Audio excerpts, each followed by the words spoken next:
Amerika versus Cina saat ini bukan perang dagang, tapi perang ideologi. Jadi janganlah melihat Amerika dan Cina bersih tegang, kemudian pejabat negara berkomentar, oh itu cuma perang dagang dua negara, gak banyak pengaruhnya buat Indonesia, kita cari negara lain selain mereka. Alah, malu bener kalau saya mendengar opini seperti ini. Asli malu saya, seperti gak ada kedalaman analisanya, seperti gak ada keilmuan bernegaranya. Ambil gampangnya saja, toh rakyat nggak banyak ngerti urusan beginian. Sebentar om, hati-hati ngomong begitu. Semua bisa berubah dalam hitungan bulan, bukan tahun. Kembali ke persamaan level playing field, kesamaan cara bermain yang sedang Amerika tekan Cina ini. Apa yang mau disamakan? Ideologi Amerika adalah demokrasi.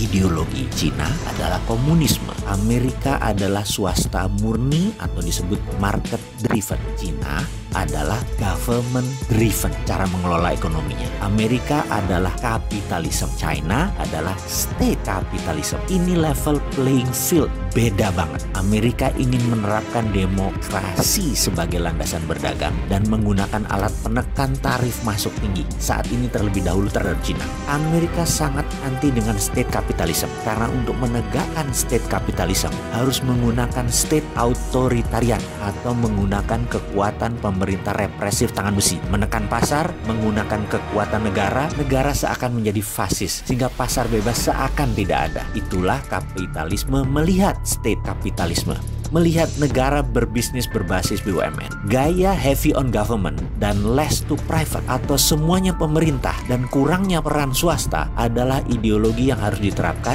jika sebuah negara ingin menggunakan dana obornya Cina. Harus government driven. Itu banyak terjadi seperti di negara Sri Lanka, di negara-negara Afrika, Papua Nugini dan banyak negara lainnya. Framework demokrasi ekonomi dan state-driven ekonomi itu dua ideologi berbeda yang menjadi titik awal perang dagang. Ini perang baru dan senjatanya bukan bedil, tapi saat ini diawali dengan perang tarif dan perang dagang. Lalu bagaimana melihat perang ini bagi Indonesia dan bagaimana solusinya? Biar gampang, kita mau melihat negara mana yang melakukan state capitalism, yaitu jika mau masuk sebuah negara, mereka minta government guarantee. Negara mana yang menggunakan swasta pada saat deal B2B, tapi senatornya, presidennya ikut menekan sebuah negara, ya. Itu kita harus mencurigai apa negara tersebut. Jadi Indonesia sekali lagi, ke depan bagaimana? Kalau saya secara pribadi, saya anti pasar bebas kapitalisme. Semua sahabat saya tahu bahwa saya anti state capitalism. Jadi saya anti Amerika, saya anti Cina, saya anti IMF, dan saya anti obor. Lalu ideologi bisnis saya apa?